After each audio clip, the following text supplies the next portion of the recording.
Hallelujah, ঈশ্বৰৰ মহিমা হওক। আজি মই আপোনালোকৰ মাজত এটি মেছেজ আনিছোঁ। সেয়ে হ'ল মৃত্যুৰ পিছত কি। আহক আমি ভিডিঅ' আৰম্ভ কৰোঁ হওক। মৃত্যুৰ পিছত কি? এই মুহূৰ্তত আপুনি জীয়াই আছে, উশাহ লৈ আছে, খোজ কাঢ়িছে বা কাম কৰি আছে আৰু শুনিব পাৰিছে, নাইবা দুখ কষ্ট বা আৰামৰ জীৱন যাপন কৰি আছে। সূৰ্য উদয় হয় আৰু মাৰ যায়। ক'ৰবাত এটি শিশুৰ জন্ম হৈ আছে, কিন্তু ক'ৰবাত কাৰোবাৰ মৃত্যু হৈছে। আমাৰ সকলোৰে জীৱন ক্ষন্তেকৰ বাবে। সেইকাৰণে আমি মৃত্যুৰ পিছত ক'ত যাম? আপুনি ধৰ্মলব্ধ হ'ব পাৰে বা আপুনি নাস্তিক হ'ব পাৰে। যিকে হওক, আপুনি এই প্ৰশ্নৰ উত্তৰ বিচাৰিব লাগিব। কাৰণ এই পৃথিৱীত এই চুটি জীৱনৰ পিছত মানুহ নিজৰ স্বৰ্গীয় গন্তব্য স্থানলৈ যাব লাগিব। উপদেশ 12 পদত লিখা আছে, আপোনালোকে চাব পাৰে। কিন্তু ক'ত? মৃত্যুৰ পিছত আপোনাৰ কবৰস্থানত পুতি থলেও বা আপোনাৰ চকলাঘাটৰ জুইৰে ভস্ম কৰিলেও বা সাগৰৰ ডুব গৈ মৰণ হ'লেও কেতিয়াও আপোনাৰ আত্মা নষ্ট নহয়। ই সদায় চিৰজীৱী। আত্মা কেতিয়াও নমৰে। পৃথিৱী আৰু স্বৰ্গৰ ঈশ্বৰে কৈছে, সকলো আত্মা মোৰেই হয়। তেনেহ'লে এদিন আপোনাৰ জীৱন হিচাপ আপুনি সৃষ্টিকৰ্তাৰ আগত দিব লাগিব। জীৱনকালত কৰা কামবোৰ ভাল বা বেয়া, সকলো মানুহৰ ন্যায় বিচাৰ হ'ব। এইটো নিশ্চিত, মানুহ এবাৰ মৃত্যু হয় আৰু তাৰ পিছত সুদ বিচাৰ মানুহৰ নিৰপিত আছে। ইব্ৰী 9:27 পদত লিখা আছে, আপোনালোকে চাব পাৰে। হ'ব পাৰে আমি বিশ্বাসৰে উপাসনা কৰোঁ, বা আমি আমাৰ ভুল কামবোৰ বা দুখ কৰিব পাৰোঁ, বা আমি চুৰ কৰা বস্তুবোৰ ঘূৰাই দিব পাৰোঁ। অৱশ্যে এইবোৰ আৱশ্যক, কিন্তু আমাৰ পাপে নিজে প্ৰায়চিত কৰিব নোৱাৰে। স্বৰ্গীয় ঈশ্বৰ গোটেই জগতৰ ধাৰ্মিক ন্যায়কৰ্তা হয়। তেওঁ জানে আপোনাৰ পাপ আৰু আপোনাৰ জীৱন। সেইকাৰণে আপুনি তেওঁৰ আগত একো লুকাই ৰাখিব নোৱাৰে। আপুনি নিজৰ পাপময় জীৱনলৈ কেতিয়াও ভৱিষ্যত জগতৰ পৰম সুখ আৰু মহিমাৰ প্ৰৱেশ কৰিব নোৱাৰিব। কিন্তু স্বৰ্গৰ সেই একে প্ৰেম ঈশ্বৰ আপোনাৰ অনাদি অন্তলৈকে নিবাস কৰা নৰকত সমৰ্পিত হ'বৰ আৱশ্যক নাই, কিয়নো ঈশ্বৰে নিজ পুত্ৰ যীশুক জগতত পঠাই দিলে।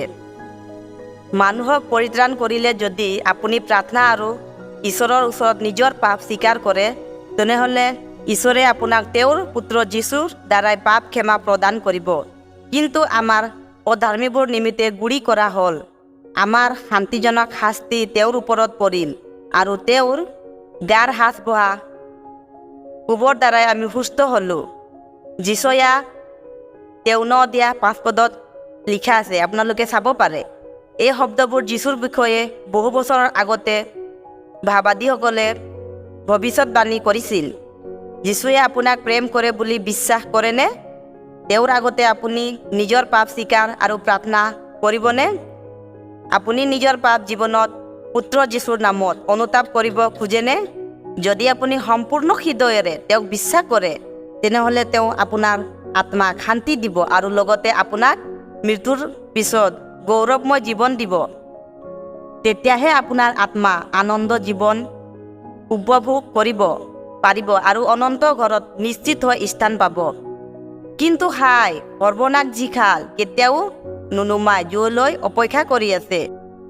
যিবিলাকে জীৱনকালত উদ্ধাৰকৰ্তা যীশুক অগ্ৰাহ্য কৰে, তেওঁলোকৰ বাবে মৃত্যুৰ পিছত উদ্ধাৰৰ একো উপায় নাই। তেতিয়া তেওঁৰ বাওঁফালে থকাবোৰ ক'ব, হেৰ হাউৱে পোৱা হওক, শয়তান আৰু তাৰ দূতবোৰ নিমিত্তে যুগুত কৰা তোৱা অনন্ত জুইলৈ তহঁতে মোৰ ওচৰৰ পৰা গুচি যা। মথি 24:41 পদত লিখা আছে, আপোনালোকে চাব পাৰে। আৰু এই অনুপযুক্ত দাহক বাহিৰৰ আন্ধাৰত পেলোৱাগৈ, তাতে ক্ৰদন আৰু দাঁত খৰচিব হ'ব। মথি 25:30 পদত লিখা আছে, আপোনালোকে চাব পাৰে। ঈশ্বৰে পবিত্ৰ বাইবেলত সাৱধানবাণী ব্যাখ্যা কৰিছে যে তেওঁ সম্পূৰ্ণ ৰূপত গোটেই জগতৰ শেষকালত ন্যায়ৰ বিষয়ে নিশ্চিত সাৱধান কৰিছে। আৰু পবিত্ৰ বাইবেলত ভৱিষ্যতবাণী হোৱা আছে যে জগতৰ শেষত ন্যায়ৰ দিনৰ আগত আচৰিত আচৰিত চিন ঘটিব। যীশু অহাৰ আগত পৃথিৱীৰ ৰণৰ কথা আৰু যুদ্ধৰ সম্ভাৱনা বাতৰি শুনিব, আৰু দেশে দেশে বিপত্তি হ'ব। জাতিৰ বিৰুদ্ধে জাতি, চিন্তা ভাৱনাৰ ভিন্নতা হ'ব আৰু কোনেও বিচাৰ সমাধান বিচাৰি নাপাব। ঠায়ে ঠায়ে আকাল আৰু ভূমিকম্প হ'ব। আপুনি জানে সেই আজিকালি এই সকলো ঘটনা আছে, যিটো আমি সাক্ষী আছোঁ। পবিত্ৰ বাইবলত কোৱা আছে, দুষ্টতা বাঢ়ি যাব আৰু মানুহে ঈশ্বৰলৈ কোনো মন কাণ নিদিব, কিন্তু ঈশ্বৰক ভক্তি কৰাতকৈ মানুহে সুখ বিলাসতে মজি থাকিব। বৰ্তমান ঈশ্বৰৰ বাক্য অনুসাৰে সম্পূৰ্ণ ঘটি থকা আমি দেখি আছোঁ। পঢ়ক, মঠি 24:6-7-12 পদত লিখা আছে, আপোনালোকে চাব পাৰে। আমি জানিব লাগে যে আমাৰ প্ৰকৃত ন্যায় বিচাৰত আমাৰ বৰ্তমান ধন সম্পত্তি বা দৰিদ্ৰতা, মান বা অপমান, ৰূপ, খং, জাতি, বংশ আৰু ধৰ্ময়ে প্ৰভাৱ কৰিব নোৱাৰে। এদিন আমি সকলো মহান সৃষ্টিকৰ্তাৰ আগত থিয় হ'ব লাগিব আৰু ঈশ্বৰে আমাৰ বিশ্বাসৰ ওপৰত ন্যায় বিচাৰ কৰিব। পঢ়ক, মঠি 25:32-33 পদত লিখা আছে, আপোনালোকে চাব পাৰে। আমাৰ আগত থকা সেই অন্তহীন অনন্তকালৰ সময় চাবৰ বাবে ঘড়ীৰ বাৰ্ষিক পঞ্জিকা আৰু শতাব্দীৰ হিচাপ কৰিব পৰা নহ'ব। পাপী আৰু অধৰ্মিক লোকৰ যন্ত্ৰণা পাব আৰু ধোঁৱাত সদায় কাললৈকে থাকিব।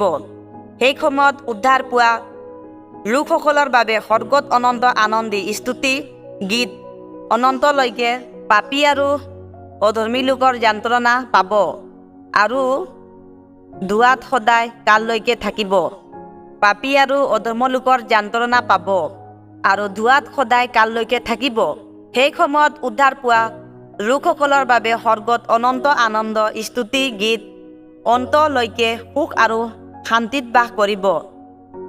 তেতিয়াৰে পৰা আপুনি নিজৰ জীৱনৰ সিদ্ধান্ত কৰক, সোনকালে নহ'লে অতি পলম হ'ব।